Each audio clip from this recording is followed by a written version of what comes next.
Hey everybody, welcome to smart selection. आज हमने करना है प्रोनाउन चैप्टर का रूल नंबर 5। फिफ्थ रूल हमारा बहुत ज़्यादा इजी है और ये किसके बारे में है? रेसिप्रोकल प्रोनाउन के बारे में। और रेसिप्रोकल प्रोनाउन में क्या क्या आता है?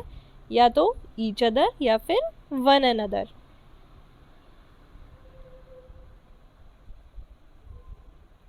ईच अदर का आप यूज़ कब करते हो? जब भी आपको दो लोगों की बात की जाए, यानी कि एक दूसरे को अगर कहा जा रहा है तब होता है ईच अदर, और अगर है कई सारे तब वहाँ पे क्या यूज़ होता है? One another. अगर है दो तब आप क्या लगाओगे? ईच अदर, यानी कि ये दो लोग हैं आपस में, इनकी कोई बात चल रही है, एक दूसरे के लिए क्या लगाया जाएगा? Each other. और अगर है ग्रेटर देन टू, यानी कि दो से ज़्यादा है, आप मान लीजिए कई सारे हैं और एक दूसरे को ये लोग कुछ कह रहे हैं, तब वहाँ पे आप क्या लगाओगे? One another. Clear? Each other कब लगेगा? वन अनदर कब लगेगा? रूल आपको समझ में आया? अब हम इसके बहुत सारे एग्जाम्पल्स देखते हैं। First, John and Kate love each other, कि जॉन और केट जो हैं एक दूसरे को प्यार करते हैं। किसको? एक दूसरे को। तो क्या आया? Each other. Next, Sophie and any hate each other. Sophie और एनी, ये दोनों जो लड़कियां हैं, एक दूसरे से नफरत करती हैं। किससे? एक दूसरे से। तो अगेन क्या आया? Each other. यही हमने देखा था कि अगर दो के लिए है, एक दूसरे के लिए, यानी कि तब आपको वहाँ पे क्या लगाना होता है? Each other. यहाँ पे भी आप देखिए, जॉन और केट एक दूसरे से ही प्यार करते हैं। नेक्स्ट क्या था? सोफी और एनी, ये भी दो हैं और एक दूसरे से ही नफरत करते हैं, इसीलिए क्या आया? Each other. Next, the two trains hit each other. The two trains, कितनी ट्रेन है? टू। उन्होंने एक दूसरे को हिट किया, तो इसीलिए अगेन क्या आया? ईच अदर, क्योंकि जब भी दो की बात होगी तब आप क्या लगाते हो? Each other. Next, we have to cooperate with each other. हमें एक दूसरे के साथ में कॉपरेट करना पड़ेगा या करना चाहिए। We write to each other regularly. हम दोनों जो हैं एक दूसरे को हर रोज़ लिखते रहते हैं, लेटर हो या कुछ भी हो जो वो लिखते हैं। अब ये मुझे कैसे पता कि एक दूसरे को, कि ये दो ही लोग की बात है जो एक दूसरे को लिखते हैं? क्योंकि ईच अदर आया है, और ईच अदर जब भी आएगा तो वो हमेशा दो के लिए होता है। Next, we learned a lot from each other. हमने एक दूसरे से बहुत कुछ सीखा है, तो अगेन क्या आया? Each other. Next, reciprocal pronoun का ईच अदर आपको क्लियर हुआ। अब नेक्स्ट हम कौन सा देखेंगे इसमें? वन अनदर वाला। वन अनदर यानी जब भी आपके दो से ज़्यादा होते हैं तब आपको हमेशा वहाँ पे क्या लगाना होता है? One another. ये इमेज आप अपने माइंड में ध्यान रखिएगा, उससे आपको एकदम क्लियर रहेगा।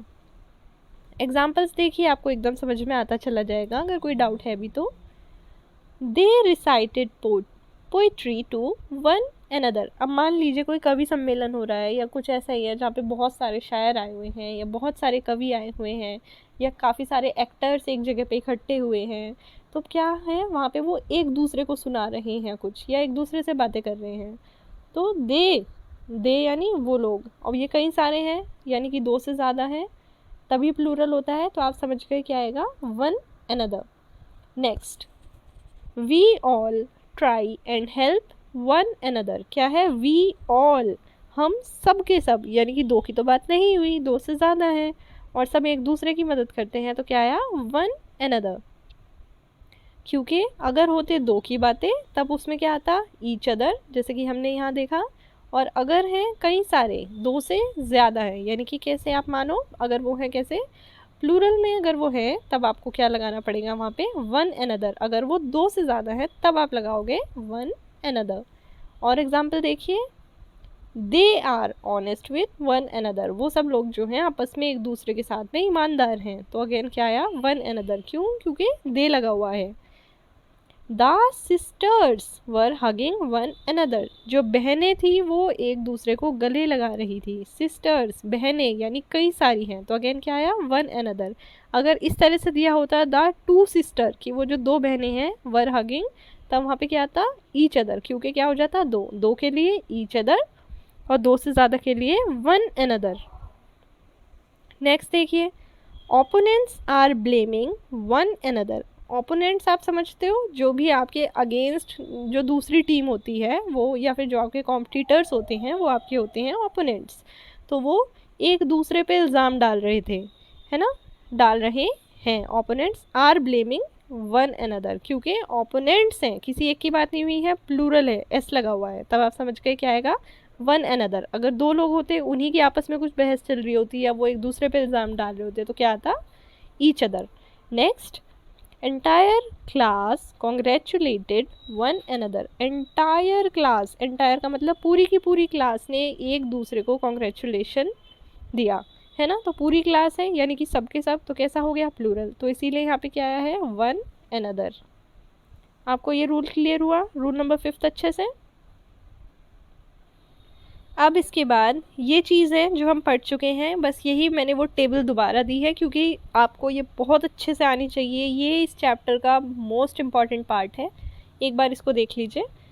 हाँ, सब्जेक्टिव प्रोनाउन कौन से होते हैं, ऑब्जेक्टिव प्रोनाउन कौन से होते हैं, पॉजेसिव कौन से होते हैं, फिर उन्हीं का अगर आपको रिफ्लेक्सिव बनाना है यानी कि सेल्फ वाला वर्ड लगा के बनाना है तो क्या बनेगा, और पॉजेसिव एडजेक्टिव की अगर आपको ज़रूरत पड़ी तब आप उनमें क्या करोगे।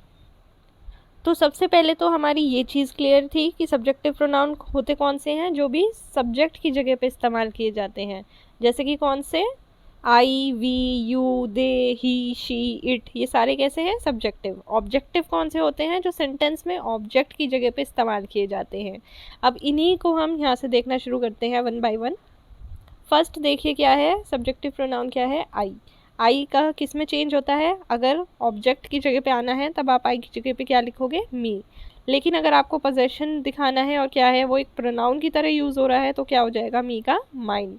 रिफ्लेक्सिव में क्या हो जाता है, सेल्फ लग जाता है, तो क्या हो जाएगा, माई सेल्फ।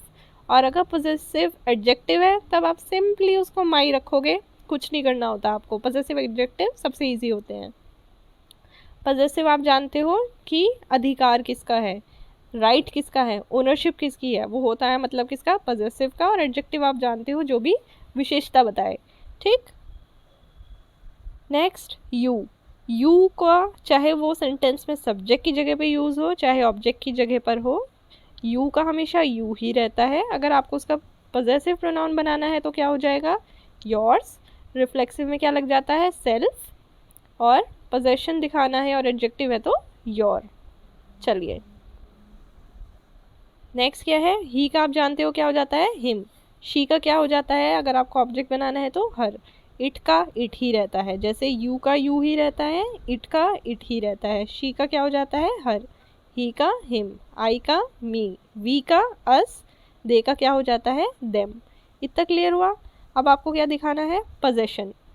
मी का क्या हो जाएगा, मी का माइन। मी यानी मैं, माइन यानी मेरा। यू यानी तुम, यू का क्या हो जाएगा, योर्स यानी तुम्हारा, तुम, तुम्हारा। हिम यानी कि वो लड़का, ठीक। हिम का क्या हो जाएगा, हिज यानी उसका।